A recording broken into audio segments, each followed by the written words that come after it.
Hello friends, welcome to knowledge centre. ഇന്നത്തെ നമ്മുടെ SCERT ക്ലാസ്സിൽ നമ്മൾ 6ാം ക്ലാസ്സിലെ സോഷ്യൽ സയൻസ് ആണ് പഠിക്കുന്നത്. 9ാമത്തെ ചാപ്റ്ററായ മധ്യകാല കേരളമാണ് നമുക്ക് ഈ ഒരു ക്ലാസ്സിലൂടെ പഠിക്കാനുള്ളത്. ഇതിന് മുമ്പുള്ള ചാപ്റ്റേഴ്സ് നമ്മൾ കഴിഞ്ഞ ക്ലാസ്സുകളിലൂടെ കംപ്ലീറ്റ് ചെയ്തിട്ടുണ്ട്. അതിൻ്റെ വീഡിയോ ഞാൻ പ്ലേലിസ്റ്റിൽ ആഡ് ചെയ്തിട്ടുണ്ട്. കാണാത്തവർ അത് പോയി കാണണേ. കുറച്ച് ഇമ്പോർട്ടൻ്റ് ആയ പോയിന്റ്സ് ഒക്കെ വരുന്നൊരു ചാപ്റ്ററാണിത്. അതുകൊണ്ട് സ്കിപ്പ് ചെയ്യാതെ ക്ലാസ് മുഴുവൻ കാണാൻ ശ്രമിക്കുക. ക്ലാസ്സിൽ ഇമ്പോർട്ടൻ്റ് ആണെന്ന് പറയുന്ന കാര്യങ്ങൾ അത് ടൈമിൽ തന്നെ നോട്ട് ചെയ്യാം. ഓരോ ക്ലാസ്സിനെയും ബേസ് ചെയ്തുള്ള എക്സാംസ് നമ്മുടെ ടെലഗ്രാം ഗ്രൂപ്പിൽ കണ്ടക്ട് ചെയ്യുന്നുണ്ട്. ടെലഗ്രാമിൻ്റെ ലിങ്ക് ഞാൻ ഡിസ്ക്രിപ്ഷൻ ബോക്സിൽ കൊടുത്തിട്ടുണ്ട്. താല്പര്യമുള്ളവർക്ക് ജോയിൻ ചെയ്യാം. അപ്പോൾ നിങ്ങൾക്ക് ഈ ക്ലാസ് യൂസ്ഫുൾ ആവുന്നുണ്ടെങ്കിൽ ഒന്ന് ലൈക്ക് ചെയ്യാനും അതുപോലെ നിങ്ങളുടെ അഭിപ്രായങ്ങളൊന്ന് കമൻറ്റ് ചെയ്യാനും മറക്കരുത്. സബ്സ്ക്രൈബ് ചെയ്യാതെ കാണുന്നവരൊന്ന് സബ്സ്ക്രൈബ് ചെയ്ത് സപ്പോർട്ട് ചെയ്യണേ. അപ്പോൾ 9ാമത്തെ ചാപ്റ്ററിൻ്റെ പേരാണ് മധ്യകാല കേരളം. നമ്മൾ കഴിഞ്ഞ ക്ലാസ്സുകളിലായിട്ട് മധ്യകാല ഇന്ത്യയെക്കുറിച്ചും അതുപോലെ മധ്യകാല ലോകത്തെക്കുറിച്ചൊക്കെ പഠിച്ചില്ലേ. ഇനി ഈ ഒരു ചാപ്റ്ററിലൂടെ നമ്മൾ മധ്യകാല കേരളത്തെക്കുറിച്ചാണ് പഠിക്കാൻ പോകുന്നത്. അപ്പോൾ നമ്മൾ പഠിച്ചതിൽ മധ്യകാല ഇന്ത്യയുടെ കാലഘട്ടം നമ്മൾ പഠിച്ചിരുന്നു അല്ലേ. C 8ാം നൂറ്റാണ്ട് മുതൽ 18ാം നൂറ്റാണ്ട് വരെയായിരുന്നു മധ്യകാല ഇന്ത്യയുടെ കാലഘട്ടം. എന്നാൽ ലോക ചരിത്രത്തിൽ മധ്യകാല ലോകം എന്നറിയപ്പെടുന്നത് C 5ാം നൂറ്റാണ്ട് മുതൽ 15ാം നൂറ്റാണ്ട് വരെയാണ്. നമുക്ക് കേരള ചരിത്രത്തിലെ മധ്യകാലഘട്ടത്തെ കുറിച്ചാണ് പഠിക്കാനുള്ളത്. C 9ാം നൂറ്റാണ്ട് മുതൽ 18ാം നൂറ്റാണ്ട് വരെയായിരുന്നു കേരളത്തിന്റെ മധ്യകാലഘട്ടം.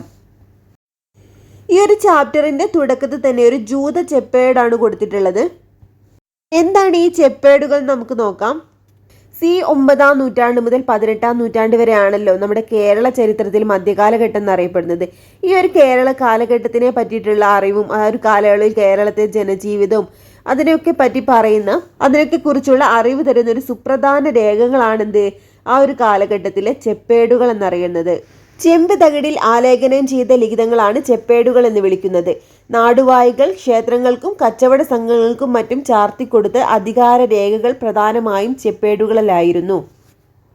അപ്പോൾ ചെമ്പ് തകിടിൽ ആലേഖനം ചെയ്ത ലിഖിതങ്ങളെയാണ് ചെപ്പേടുകൾ എന്ന് വിളിക്കുന്നത്. ഇന്നത്തെ കാലത്ത് നാട് ഭരിച്ചിരുന്ന നാടുവാഴികളൊക്കെ ക്ഷേത്രങ്ങൾക്കും അതുപോലെ കച്ചവട സംഘങ്ങൾക്കും മറ്റുമൊക്കെ ചാർത്തിക്കൊടുത്ത അധികാര രേഖകളാണ് പ്രധാനമായിട്ടും ചെപ്പേടുകളിൽ ഉണ്ടായിരുന്നത്.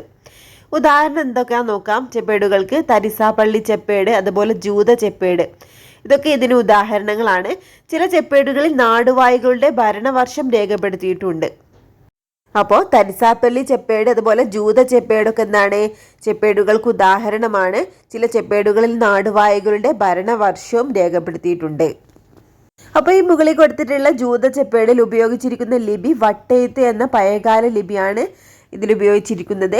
മഹോദയപുരം ആസ്ഥാനമാക്കി മധ്യകാലഘട്ടത്തിൽ കേരളം ഭരിച്ചിരുന്ന ഭാസ്കര രവി അഞ്ചുവണ്ണം എന്ന കച്ചവട സംഘത്തിന് അനുവദിച്ചു കൊടുത്ത അവകാശങ്ങളാണ് ഈ രേഖയിലുള്ളത്. ഈ ഒരു ജൂത ചെപ്പേടിൽ വട്ടെഴുത്ത് എന്ന പഴയകാല ലിപിയാണ് ഉപയോഗിച്ചിരിക്കുന്നത്. അപ്പോൾ മധ്യകാലഘട്ടത്തിൽ മഹോദയപുരം ആസ്ഥാനമാക്കി കേരളം ഭരിച്ചിരുന്ന ആളാണ് ഭാസ്കര രവി. എന്നാൽ കേരളം ഉൾപ്പെടുന്ന പ്രാചീന തമിഴകത്തിലെ മൂവേന്തന്മാരുടെ ഭരണമാണ് നിലനിന്നിരുന്നത്. അപ്പൊ പ്രാചീന തമിഴകത്തിൽ ആ ഒരു കാലഘട്ടത്തിൽ എന്താണ് മൂവേന്തന്മാരുടെ ഭരണമാണ് നിലനിന്നിരുന്നത്. C 9ാം നൂറ്റാണ്ടോടെ എന്താണ് മഹോദയപുരം കേന്ദ്രമാക്കി രാജഭരണം നിലവിൽ വന്നു. അപ്പൊ ഇവിടുത്തെ രാജാക്കന്മാർ പെരുമാക്കൾ എന്നാണ് അറിയപ്പെട്ടിരുന്നത്. അപ്പൊ C 9ാം നൂറ്റാണ്ടോടെ മഹോദയപുരം കേന്ദ്രമാക്കി രാജഭരണം നിലവിൽ വന്നു. ഇവിടുത്തെ രാജാക്കന്മാരാണ് പെരുമാക്കൾ എന്നറിയപ്പെട്ടിരുന്നത്. ഇന്നത്തെ കൊടുങ്ങല്ലൂരും സമീപ പ്രദേശങ്ങളുമാണ് മഹോദയപുരം എന്ന് അറിയപ്പെട്ടിരുന്നത്. അപ്പൊ ഇന്നത്തെ കൊടുങ്ങല്ലൂരും സമീപ പ്രദേശങ്ങളുമാണ് അന്ന് മഹോദയപുരം എന്ന് അറിയപ്പെട്ടിരുന്നത്. പെരുമാക്കന്മാർ ചേരൻ, ചേരന്മാർ തുടങ്ങിയ പേരുകളിലും അറിയപ്പെട്ടിരുന്നു. പെരുമാക്കന്മാർ ചേരൻ, ചേരന്മാർ തുടങ്ങിയ പേരുകളിലും അറിയപ്പെട്ടിരുന്നു. അപ്പോൾ C 9ാം നൂറ്റാണ്ടോടെ മഹോദയപുരം കേന്ദ്രമാക്കി രാജഭരണം നിലവിൽ വന്നു. ഇവിടുത്തെ രാജാക്കന്മാരാണ് പെരുമാക്കൾ എന്നറിയപ്പെട്ടിരുന്നത്. ഇന്നത്തെ കൊടുങ്ങല്ലൂരും സമീപ പ്രദേശങ്ങളുമാണ് മഹോദയപുരം എന്ന് പണ്ട് അറിയപ്പെട്ടിരുന്നത്. ചേരൻ, ചേരന്മാർ തുടങ്ങിയ പേരുകളിലും ഈ പെരുമാക്കന്മാർ അറിയപ്പെട്ടിരുന്നു. ചില ഭരണാധികാരികൾ കുലശേഖരൻ എന്ന സ്ഥാനപ്പേരും സ്വീകരിച്ചു. അപ്പോൾ അന്നത്തെ മഹോദയപുരം ആസ്ഥാനമാക്കി ഭരണം നടത്തിയവരാരായിരുന്നു? പെരുമാക്കന്മാരായിരുന്നു. ഇവർ ചേരൻ, ചേരന്മാർ എന്ന പേരിൽ അറിയപ്പെട്ടു. ഇതുപോലെ എന്താണ് ചില ഭരണാധികാരികൾ കുലശേഖരൻ എന്ന സ്ഥാനപ്പേരും സ്വീകരിച്ചിരുന്നു. ഇനി ആ ഒരു കാലഘട്ടത്തിലെ കേരളത്തിന്റെ ഒരു ഭൂപടം ഇവിടെ കൊടുത്തിട്ടുണ്ട്. C 800 മുതൽ C 1122 വരെയുള്ള കാലഘട്ടത്തിലുള്ളതാണ്. അപ്പോൾ നമുക്ക് ഈ ഒരു ഭൂപടം നോക്കിയാൽ മനസ്സിലാക്കാം. വടക്ക് കോലത്തുനാട് മുതൽ തെക്ക് വേണാട് വരെ എന്താണ് അന്നത്തെ കാലത്ത് പെരുമാൾ ഭരണം വ്യാപിച്ചിരുന്നു. അതുപോലെ കേരളത്തിന്റെ കിഴക്ക് ഭാഗത്തായിട്ട് 3 നാടുകളായിട്ടാണ് ഭരണം നടത്തിയിരുന്നത്: തുളുനാട്, കൊങ്ങുനാട്, പാണ്ടിനാട്. ഇനി നമുക്ക് പെരുമാൾ കാലത്തെ സാമൂഹികവും സാമ്പത്തികവുമായിട്ടുള്ള സവിശേഷതകൾ എന്തൊക്കെയാണെന്ന് നോക്കാം. ജലലഭ്യതയുള്ള പ്രദേശങ്ങളിൽ കൃഷി വ്യാപകമായി. കാർഷിക ഗ്രാമങ്ങളിൽ ബ്രാഹ്മണർ അധികാരം സ്ഥാപിച്ചു. ക്ഷേത്രങ്ങൾ അധികാര കേന്ദ്രങ്ങളായി വികസിച്ചു വന്നു. അപ്പം ജലലഭ്യതയുള്ള പ്രദേശങ്ങളിൽ കൃഷി വ്യാപകമായിട്ടുണ്ടായിരുന്നു അന്നത്തെ കാലത്ത്. അതുപോലെ കാർഷിക ഗ്രാമങ്ങളിൽ ബ്രാഹ്മണർ അധികാരം സ്ഥാപിച്ചിരുന്നു. ക്ഷേത്രങ്ങൾ അധികാര കേന്ദ്രങ്ങളായി വികസിച്ചു വന്നു. കൃഷിഭൂമിയുടെ ഉടമസ്ഥാവകാശം ബ്രാഹ്മണർക്കായിരുന്നു. ഭൂമിയിൽ നേരിട്ട് അധ്വാനിച്ചിരുന്നവർ ആളടിയാന്മാരായിരുന്നു. അപ്പം എന്തൊക്കെയാണ് പറഞ്ഞിട്ടുള്ളത്? ജലലഭ്യതയുള്ള പ്രദേശങ്ങളിൽ കൃഷി വ്യാപകമായി. അതുപോലെ എന്താണ്, കാർഷിക ഗ്രാമങ്ങളൊക്കെ ബ്രാഹ്മണർ കൈയടക്കിയിരുന്നു. പിന്നെ എന്താണ് പറഞ്ഞത്? ക്ഷേത്രങ്ങളൊക്കെ അധികാര കേന്ദ്രങ്ങളായി മാറിയില്ലേ. പിന്നെ കൃഷിഭൂമിയുടെ ഉടമസ്ഥാവകാശം ബ്രാഹ്മണർക്കായിരുന്നു. പിന്നെ ഭൂമിയിൽ നേരിട്ട് അധ്വാനിച്ചിരുന്നവർ ആളടിയാന്മാരായിരുന്നു. ഗ്രാമങ്ങളിൽ കൃഷിക്ക് പുറമെ വിവിധ തൊഴിൽ കൂട്ടങ്ങളും ഉണ്ടായിരുന്നു. കൃഷി വളർന്നതോടെ നാടുകളുണ്ടായി. ഈ നാടുകൾ ഭരിച്ചിരുന്നവർ നാടുവാഴികൾ എന്നറിയപ്പെട്ടു. അപ്പോൾ കൃഷി വളർന്നതോടെ നാടുകൾ ഉണ്ടായി. ഈ നാടുകൾ ഭരിച്ചിരുന്നവർ നാടുവാഴികൾ എന്നും അറിയപ്പെട്ടു. അടുത്ത ഹെഡിംഗ് ആണ് നാടുവാഴി സ്വരൂപങ്ങൾ. 12-ാം നൂറ്റാണ്ടോടെ പെരുമാൾ ഭരണം അവസാനിച്ചു. അപ്പം എന്നായിരുന്നു? 9-ാം നൂറ്റാണ്ടിലാണല്ലേ പെരുമാൾ ഭരണം ആരംഭിച്ചത്.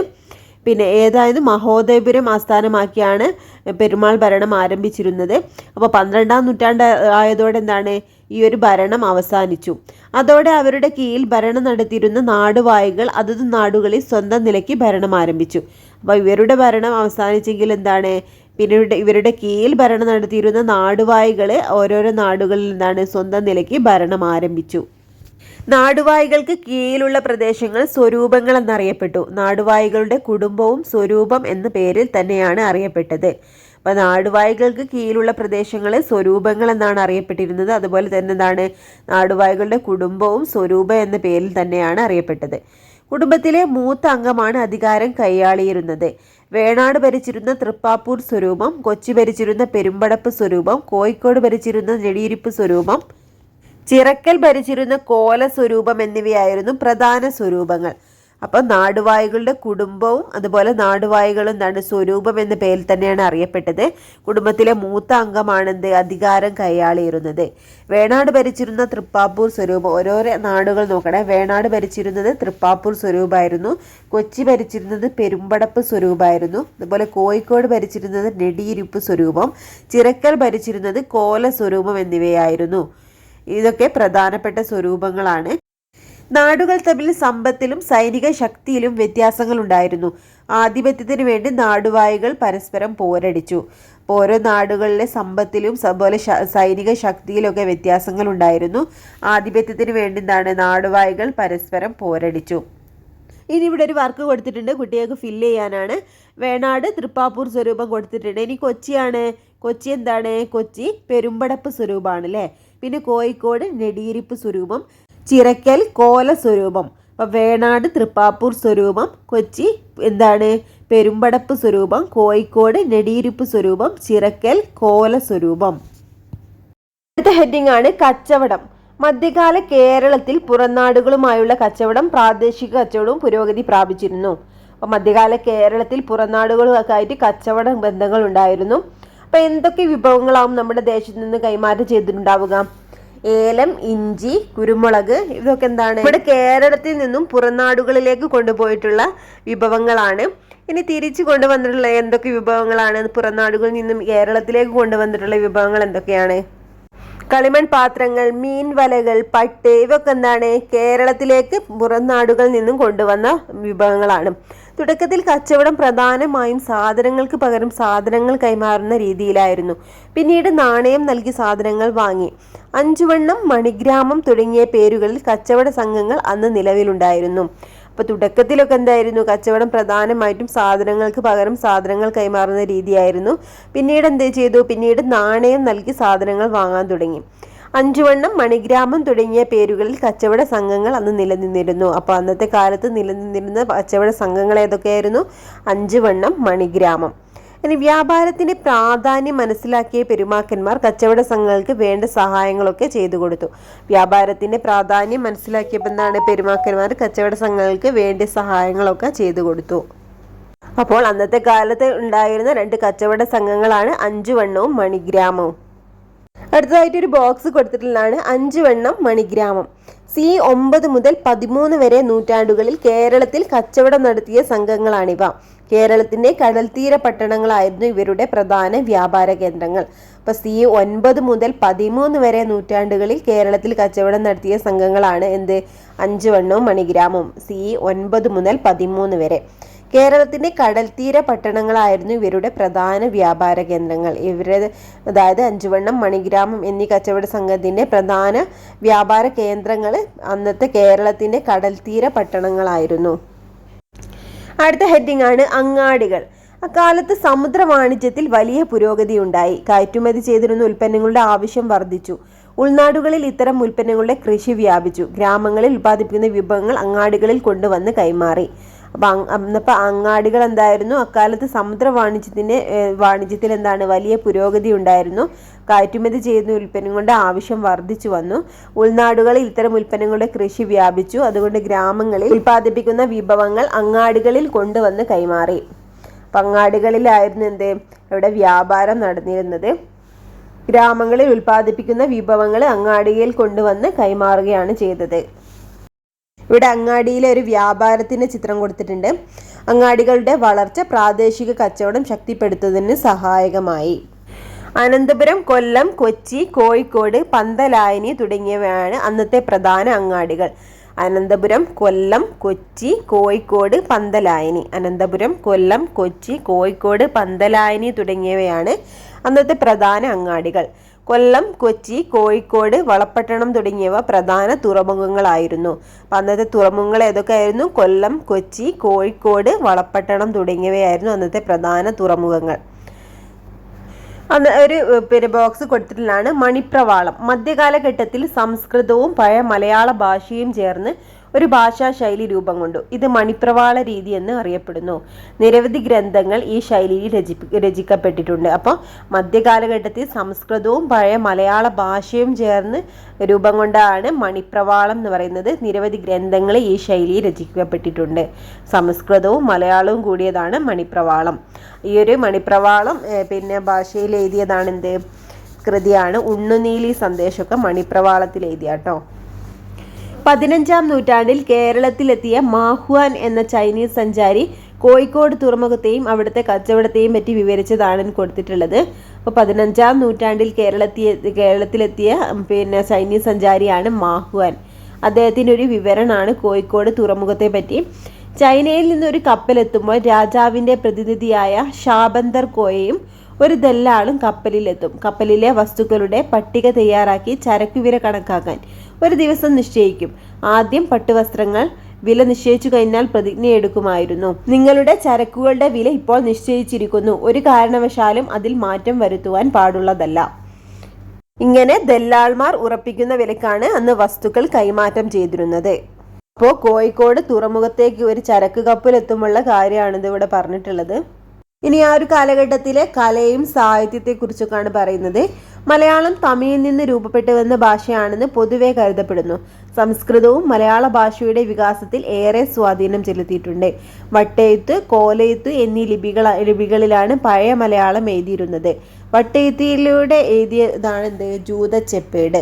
അപ്പം മലയാളം തമിഴിൽ നിന്ന് രൂപപ്പെട്ടു വന്ന ഭാഷയാണെന്നാണ് പൊതുവെ കരുതപ്പെടുന്നത്. സംസ്കൃതവും മലയാള ഭാഷയുടെ വികാസത്തിൽ ഏറെ സ്വാധീനം ചെലുത്തിയിട്ടുണ്ട്. വട്ടെഴുത്ത്, കോലെഴുത്ത് എന്നീ ലിപികളിലാണ് പഴയ മലയാളം എഴുതിയിരുന്നത്. അപ്പോൾ പഴയ മലയാളം ഏത് ലിപിയിലാണ് എഴുതിയിരുന്നത്? വട്ടെഴുത്ത്, കോലെഴുത്ത് എന്നീ ലിപികളിലാണ് എഴുതിയിരുന്നത്. ചെറുശ്ശേരിയുടെ കൃഷ്ണഗാഥ, എഴുത്തച്ഛൻ്റെ രാമായണം, മഹാഭാരതം കിളിപ്പാട്ടുകൾ, കുഞ്ചൻ നമ്പ്യാരുടെ തുള്ളൽ കൃതികൾ എന്നിവ മലയാള ഭാഷയുടെ വികാസത്തിന് വഴിതെളിച്ചു. ഇപ്പോൾ അന്നത്തെ കാലത്തുള്ള കൃതികളാണ് ചെറുശ്ശേരിയുടെ കൃഷ്ണഗാഥ, എഴുത്തച്ഛൻ എഴുതിയ രാമായണം, മഹാഭാരതം, കിളിപ്പാട്ടുകൾ, കുഞ്ചൻ നമ്പ്യാരുടെ തുള്ളൽ കൃതികൾ എന്നിവയൊക്കെ മലയാള ഭാഷയുടെ വികാസത്തിന് വഴിതെളിച്ചു. 17-ാം നൂറ്റാണ്ടിൽ ഗ്വാസി മുഹമ്മദ് അറബി മലയാളത്തിൽ രചിച്ച മുഹിയുദ്ദീൻ മാലയും 18-ാം നൂറ്റാണ്ടിൽ അർണോസ് പാതിരി രചിച്ച പുത്തൻ ബാനയും മലയാള ഭാഷയുടെ പുരോഗതിക്ക് സഹായകമായി. ഇവയ്ക്ക് പുറമെ വടക്കൻ പാട്ടുകൾ, തെക്കൻ പാട്ടുകൾ, തൊഴിൽപ്പാട്ട് തുടങ്ങിയവയും മലയാള ഭാഷയെ കൂടുതൽ ജനകീയമാക്കി. അപ്പോൾ 17-ാം നൂറ്റാണ്ടിൽ ഗ്വാസി മുഹമ്മദ് അറബി മലയാളത്തിൽ രചിച്ച ഒരു കൃതിയാണ് മുഹിയുദ്ദീൻ മാല. ഗ്വാസി മുഹമ്മദ് രചിച്ച കൃതിയാണ് മുഹിയുദ്ദീൻ മാല. ഇനി 18-ാം നൂറ്റാണ്ടിൽ അർണോസ് പാതിരി രചിച്ചത് പുത്തൻ ബാനയാണ്. ഇനി മലയാള ഭാഷയുടെ ഇവയൊക്കെ മലയാള ഭാഷയുടെ പുരോഗതിക്ക് സഹായകമായി. അതുപോലെ പിന്നെ വടക്കൻ പാട്ടുകളും തെക്കൻ പാട്ടുകൾ, അതുപോലെ തൊഴിൽപ്പാട്ട് എന്നിവയും മലയാള ഭാഷയെ കൂടുതൽ ജനകീയമാക്കി. അടുത്തതായിട്ടൊരു ബോക്സ് കൊടുത്തിട്ടുള്ളതാണ് അറബി മലയാളം. കേരളത്തിലെ മുസ്ലിങ്ങൾക്കിടയിൽ പ്രചാരത്തിലുണ്ടായിരുന്ന ഒരു സങ്കര ഭാഷയാണ് അറബി മലയാളം. അറബി ലിപിയാണ് ഇത് എഴുതാൻ ഉപയോഗിച്ചിരുന്നത്. അപ്പോൾ അറബി മലയാളം കേരളത്തിലെ മുസ്ലിങ്ങൾക്കിടയിൽ പ്രചാരത്തിലുണ്ടായിരുന്ന ഒരു സങ്കര ഭാഷയാണ് അറബി മലയാളം. അറബി ലിപിയായിരുന്നു ഇത് എഴുതാൻ ഉപയോഗിച്ചിരുന്നത്. ആ ഒരു കാലഘട്ടത്തിൽ നിലവിലുണ്ടായിരുന്ന പ്രധാനപ്പെട്ട കലാരൂപങ്ങൾ, വ്യത്യസ്തമായിട്ടുള്ള കലാരൂപങ്ങളൊക്കെയാണ് ഇവിടെ കൊടുത്തിട്ടുള്ളത്. എന്തൊക്കെയാണ്? ഓട്ടംതുള്ളൽ, അതുപോലെ മാർഗം കളി, കൂത്ത്, അതുപോലെ ഒപ്പന, കഥകളി, ഇവയൊക്കെയാണ് അന്ന് പ്രചാരത്തിലുണ്ടായിരുന്ന പ്രധാനപ്പെട്ട കലകൾ. മധ്യകാല കേരളത്തിൽ വികാസം പ്രാപിച്ച കലാരൂപങ്ങളിൽ ചിലതാണിവ. ക്ഷേത്രങ്ങൾ കേന്ദ്രീകരിച്ച് നൃത്തം, സംഗീതം തുടങ്ങിയ കലകൾ വളർന്നു വന്നു. കൂത്ത്, കൂടിയാട്ടം, കഥകളി തുടങ്ങിയ കലകൾ ക്ഷേത്രങ്ങളോട് ചേർന്ന കൂത്തമ്പലങ്ങളിലാണ് അരങ്ങേറിയിരുന്നത്. അപ്പോൾ കൂത്ത്, കൂടിയാട്ടം, കഥകളി തുടങ്ങിയ കലകൾ ക്ഷേത്രങ്ങളോട് ചേർന്നുള്ള കൂത്തമ്പലങ്ങളിലാണ് അന്ന് അരങ്ങേറിയിരുന്നത്. ഇനി ഈ കലകളൊക്കെ ക്ഷേത്ര കലകളായാണ് അറിയപ്പെട്ടിരുന്നത്. കാവുകളിലും മറ്റ് ആരാധന ഇടങ്ങളിലും നടത്തപ്പെടുന്ന തെയ്യം, തിറ, കളമ്പാട്ട് തുടങ്ങിയവ അനുഷ്ഠാന കലകളാണ്. അവ ക്ഷേത്ര കലകളേക്കാൾ ജനകീയമായിരുന്നു. അപ്പോൾ എന്തൊക്കെയാണ് നമ്മൾ പറഞ്ഞത്? കൂത്ത്, കൂടിയാട്ടം, കഥകളി എന്നിവയൊക്കെ ക്ഷേത്രങ്ങളോട് ചേർന്നുള്ള കൂത്തമ്പലങ്ങളിലാണ് അന്ന് നടന്നിരുന്നത്. അവ ക്ഷേത്ര കലകളായാണ് അറിയപ്പെട്ടിരുന്നത്. എന്നാൽ കാവുകളിലും മറ്റ് ആരാധന ഇടങ്ങളിലും നടത്തപ്പെടുന്ന തെയ്യം, തിറ, കളമ്പാട്ട് തുടങ്ങിയവ അനുഷ്ഠാന കലകളാണ്. അവ ക്ഷേത്ര കലകളേക്കാൾ ജനകീയമായിരുന്നു. അപ്പോൾ ഏതൊക്കെയാണ് അനുഷ്ഠാന കലകൾ? തെയ്യം, തിറ, കളമ്പാട്ട്. ഏതൊക്കെയായിരുന്നു ക്ഷേത്രകലകൾ? കൂത്ത്, കൂടിയാട്ടം, കഥകളി. ഇവ കൂടാതെ വിവിധ മതവിഭാഗങ്ങളുടെ അനുഷ്ഠാനങ്ങളുടെയും ആഘോഷങ്ങളുടെയും ഭാഗമായി നടത്തിയിരുന്ന പല കലകളും ഉണ്ടായിരുന്നു. ഒപ്പന, മാർഗംകളി, ചവിട്ടുനാടകം തുടങ്ങിയവ ഇതിൽ ഉൾപ്പെടും. അപ്പോൾ മാർഗംകളി, ഒപ്പന, ചവിട്ടുനാടകം തുടങ്ങിയ വിവിധ മതവിഭാഗങ്ങളുടെ അനുഷ്ഠാനങ്ങളുടെയും ആഘോഷങ്ങളുടെയും ഒക്കെ ഭാഗമായിട്ട് നടത്തിയിരുന്ന കലകളാണ്. അടുത്ത ഹെഡിങ് ആണ് വിജ്ഞാനം. വൈജ്ഞാനിക മേഖലയിലും മധ്യകാല കേരളം മികച്ച പുരോഗതി കൈവരിച്ചിരുന്നു. പെരുമാൾ കാലത്തെ പ്രധാന ജ്യോതിശാസ്ത്രജ്ഞനായിരുന്നു ശങ്കരനാരായണൻ. അദ്ദേഹം രചിച്ച ജ്യോതിശാസ്ത്ര ഗ്രന്ഥമാണ് ശങ്കരനാരായണീയം. ഗണിതശാസ്ത്ര രംഗത്ത് സംഗ്രാമ മാധവൻ നൽകിയ സംഭാവനകൾ ലോക ശ്രദ്ധ നേടി. ആയുർവേദ ഗ്രന്ഥമായ അഷ്ടാംഗ ഹൃദയവും എഴുതിയതും അക്കാലത്തായിരുന്നു. അപ്പോൾ ചരിത്ര വിവരണങ്ങൾ അടങ്ങിയ മൂഷക വംശവും തൂഫത്തുൽ മുജാഹിദീനും മധ്യകാലഘട്ടത്തിൻ്റെ സൃഷ്ടികളാണ്. അപ്പം എന്തൊക്കെയാണ് പറഞ്ഞിട്ടുള്ളത്? വൈജ്ഞാനിക മേഖലയിലും മധ്യകാല കേരളം മികച്ച പുരോഗതി കൈവരിച്ചിരുന്നു എന്നാണ് പറയുന്നത്. പെരുമാൾ കാലത്ത് പ്രധാന ജ്യോതിശാസ്ത്രജ്ഞനായിരുന്നു ശങ്കരനാരായണൻ. ഇദ്ദേഹം രചിച്ച ജ്യോതിശാസ്ത്ര ഗ്രന്ഥമാണിത് ശങ്കരനാരായണീയം. ഇനി ആരാണ്? സാംഗ്രാമ മാധവൻ ആരാണ്? ഗണിതശാസ്ത്ര രംഗത്ത് ഒരുപാട് സംഭാവനകൾ, മധ്യകാലഘട്ടത്തിൽ ഒരുപാട് സംഭാവനകൾ നൽകിയ വ്യക്തിയാണ് ആര്? സാംഗ്രാമ മാധവൻ. ഇനി ആയുർവേദ ഗ്രന്ഥമായ അഷ്ടാംഗ ഹൃദയം, അതുപോലെ തൂഫത്തുൽ മുജാഹിദീനും, അതുപോലെ മൂഷക വംശം തുടങ്ങിയ കൃതികളൊക്കെ മധ്യകാലഘട്ടത്തിൽ ഉണ്ടായിട്ടുള്ള കൃതികളാണ്. അക്കാലത്തെ വിദ്യാകേന്ദ്രങ്ങൾ ശാലകൾ എന്നറിയപ്പെട്ടു. ഇവ ക്ഷേത്രങ്ങളോടനുബന്ധിച്ചായിരുന്നു പ്രവർത്തിച്ചിരുന്നത്. ബുദ്ധകേന്ദ്രങ്ങളോട് ചേർന്ന വിദ്യാലയങ്ങളെ പള്ളികൾ എന്നാണ് വിളിച്ചിരുന്നത്. അപ്പോൾ അക്കാലത്ത് വിദ്യാകേന്ദ്രങ്ങളൊക്കെ ശാലകൾ എന്നാണ് അറിയപ്പെട്ടിരുന്നത്. ക്ഷേത്രങ്ങളോടനുബന്ധിച്ചായിരുന്നു ശാലകൾ പ്രവർത്തിച്ചിരുന്നത്. ബുദ്ധകേന്ദ്രങ്ങളോട് ചേർന്ന വിദ്യാലയങ്ങളെ പള്ളികൾ എന്നാണ് വിളിച്ചിരുന്നത്. അപ്പോൾ ബുദ്ധകേന്ദ്രങ്ങളോട് ചേർന്നിട്ടുള്ള വിദ്യാലയങ്ങളെ പള്ളികളെന്നും, പിന്നെന്താണ്, ക്ഷേത്രങ്ങളോടനുബന്ധിച്ചുണ്ടായി പ്രവർത്തിച്ച വിദ്യാകേന്ദ്രങ്ങൾ എന്ന ശാലകൾ എന്നും അറിയപ്പെട്ടു. അപ്പോൾ ശാലകൾക്ക് അന്നത്തെ കാലത്തെ പ്രധാനപ്പെട്ട ശാലകളാണ് കാന്തള്ളൂർ ശാല, വീന്നം ശാല, പാർത്ഥിവശേഖരപുരം ശാല. ഇതൊക്കെയാണ് കാന്തള്ളൂർ ശാല, വീന്നം ശാല, അതുപോലെ പാർത്ഥിവശേഖരപുരം ശാല. അപ്പോൾ ക്ഷേത്രങ്ങളോടനുബന്ധിച്ച് പ്രവർത്തിച്ചിരുന്ന വിദ്യാകേന്ദ്രങ്ങളാണെന്ന് കാലത്ത് ശാലകൾ എന്നറിയപ്പെട്ടിരുന്നത്. ഇനി ബുദ്ധകേന്ദ്രങ്ങളോട് ചേർന്നിട്ടുണ്ടായിരുന്ന വിദ്യാകേന്ദ്രങ്ങൾ എന്താണ്? പള്ളികളെന്നാണ് അറിയപ്പെട്ടിരുന്നത്. അപ്പോൾ 18-ാം നൂറ്റാണ്ടൊക്കെ ആയതോടെ എന്താണ് നമ്മുടെ കേരളത്തിൽ എന്താണ് വ്യത്യസ്തമായിട്ടുള്ള സാമ്പത്തിക സാമൂഹിക ക്രമങ്ങളൊക്കെ രൂപം കൊണ്ടിരുന്നു. പിന്നെന്താണ് ഇതിനോടൊപ്പം തന്നെ എന്താണ് കേരളത്തിലെ ഭാഷയിലും കലയിലും വിജ്ഞാനത്തിലൊക്കെ ഒരു തനതായ രൂപം കൈവരിച്ചിട്ടുണ്ടായിരുന്നു. അപ്പോൾ ഇത്രയൊക്കെയാണ് നമ്മുടെ ഈ ഒരു ചാപ്റ്ററിൽ പറഞ്ഞിട്ടുള്ളത്. അപ്പം നമുക്ക് എന്താണ് ഈ ഒരു ചാപ്റ്ററിൽ നമ്മൾ എന്തൊക്കെ പഠിച്ചു എന്നൊന്നും കൂടി നോക്കാം. മധ്യകാല കേരളത്തെ പറ്റിയുള്ള എന്തൊക്കെയാണെന്ന് പഠിച്ചില്ലേ? മധ്യകാല കേരളം എത്ര മുതൽ എത്ര വരെയുള്ള കാലഘട്ടമാണെന്ന് നമ്മൾ പഠിച്ചു. പിന്നെന്താണ് ഇതിൻ്റെ തെളിവുകൾ തരുന്ന ചെപ്പേടുകളൊക്കെ എന്താണെന്ന് നമ്മൾ പഠിച്ചില്ലേ? പിന്നെന്താണ് പെരുമാൾ ഭരണകാലത്ത് കേരളം എന്താണ് ഒരു പ്രത്യേക ഭരണ മേഖലയായിരുന്നു നമ്മൾ പഠിച്ചില്ലേ? കൃഷിയും കച്ചവടമൊക്കെ എന്താണ് ഒരു പെരുമാൾ കാലത്ത് അവിടുത്തെ സമ്പത്തിന് അടിസ്ഥാനമായിട്ടുള്ളത് കൃഷിയും കച്ചവടമൊക്കെ ആയിരുന്നു. പിന്നെ ഈ പെരുമാൾ ഭരണം ക്ഷയിച്ചതോടെ അല്ലെങ്കിൽ പെരുമാൾ ഭരണം അവസാനിച്ചതോടെ എന്താണ് നാടുവാഴികളാണല്ലേ ഭരണം ഏറ്റെടുത്തിരുന്നത്. സ്വരൂപങ്ങൾ എന്നാണ് നാടുവാഴികൾ ഭരണപ്രദേശത്ത് അറിയപ്പെട്ടിരുന്നത് അല്ലേ? നാടുവാഴികളെയും അവരുടെ കുടുംബത്തിലെ തലമുറകളെയൊക്കെ പിന്നെ സ്വരൂപങ്ങൾ എന്നാണ് അറിയപ്പെട്ടിരുന്നത്. പിന്നെ ഈ ഒരു നാടുവാഴികളുടെ ഭരണകാലത്ത് എന്താണ് പുറനാടുകളായിട്ടൊക്കെ വ്യാപാര ബന്ധങ്ങൾ ഉണ്ടാകുന്ന നമ്മൾ പഠിച്ചില്ലേ? പുതിയ അങ്ങാടികളും തുറമുഖങ്ങളൊക്കെ ആ ഒരു കാലഘട്ടത്തിൽ വളർന്നു വന്നിരുന്നു. പിന്നെന്താണ് മലയാള ഭാഷയുടെ വികാസം നമ്മൾ പഠിച്ചില്ലേ? ഓരോ കൃതികളിലൂടെയൊക്കെ മലയാള ഭാഷയുടെ വികാസം പ്രാപിച്ചു നമ്മൾ പഠിച്ചു. പിന്നെ സാഹിത്യം, കല, വിജ്ഞാനം എന്നീ മേഖലകളിലൊക്കെ ഈ ഒരു കാലഘട്ടത്തിൽ പുരോഗതി കൈവരിച്ചിരുന്നു അല്ലേ? അപ്പോൾ ഇത്രയൊക്കെയാണ് നമ്മൾ ഈ ഒരു ചാപ്റ്ററിൽ പഠിച്ചത്. എല്ലാവർക്കും മനസ്സിലായെന്ന് വിശ്വസിക്കുന്നു. നമുക്ക് പരിചയമില്ലാത്ത കുറച്ച് ടേംസ് ഒക്കെ ഈ ഒരു ചാപ്റ്ററിലുണ്ട്. അപ്പോൾ ഇമ്പോർട്ടൻ്റ് ആണ്, നോട്ട് ചെയ്യട്ടോ. അപ്പോൾ നിങ്ങൾക്ക് ക്ലാസ് യൂസ്ഫുൾ ആയിട്ടുണ്ടെങ്കിൽ ഒന്ന് ലൈക്ക് ചെയ്യട്ടോ. അതുപോലെ നിങ്ങളുടെ അഭിപ്രായങ്ങളൊന്ന് കമൻറ്റ് ചെയ്യണേ. Okay friends, thank you.